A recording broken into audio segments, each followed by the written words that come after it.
Heroin ಮಾರುತ್ತಿದ್ದ ವ್ಯಕ್ತಿಯನ್ನ ಬಂಧಿಸಿದ Gokak PSI. Gokak ನಗರದಲ್ಲಿ ಹೆರಾಯಿನ್ ಮಾದಕ ಪದಾರ್ಥ ಸೇವಿಸಿ ಮಾರಾಟ ಮಾಡುತ್ತಿದ್ದ ಆರೋಪಿಯನ್ನ ಬಂಧಿಸುವಲ್ಲಿ ಗೋಕಾಕ್ ನಗರ ಠಾಣೆಯ ಪಿಎಸ್ಐ ಕಿರಣ್ ಮೋಹಿತೆಯವರು ಹಾಗೂ ಸಿಬ್ಬಂದಿಗಳಾದ ಕುಮಾರ್ ಇಳಗೇರ್ ಸಿದ್ದನಾಳ್, ಜಗದೀಶ್ ಗುಡಲಿ, ಮಂಜುನಾಥ್ ಹುಚ್ಚಗೌಡ್ರು, ಈರಣ್ಣ ಗಂಟಿ, ಮಂಜುನಾಥ್ ನಾಯಕ್, ಸಿದ್ದಪ್ಪ ಮಂಗೆ ಯಶಸ್ವಿಯಾಗಿದ್ದಾರೆ. ಖಚಿತ ಮಾಹಿತಿ ಮೇರೆಗೆ ನಡೆಸಿದ್ದ ದಾಳಿಯಲ್ಲಿ ಅರ್ಬಾಜ್ ಶಬಾಷ್ ಖಾನ್ ವಯಸ್ಸು 25 ಈ ಆರೋಪಿಯನ್ನ ಶನಿವಾರ ಗೋಕಾಕ್ ನಗರದ ಕೊಪ್ಪ ಆಸ್ಪತ್ರೆಯ ಮುಂಭಾಗದಲ್ಲಿ ಬಂಧಿಸಲಾಗಿದೆ.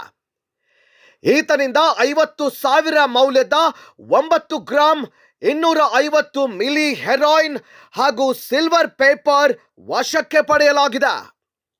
ಬಂಧಿತ ಆರೋಪಿಯ ವಿರುದ್ಧ ಗೋಕಾಕ್ ಶಹರ ಠಾಣೆಯಲ್ಲಿ ಪ್ರಕರಣ ದಾಖಲಾಗಿದ್ದು ಹೆಚ್ಚಿನ ತನಿಖೆ ಮುಂದುವರೆದಿದೆ.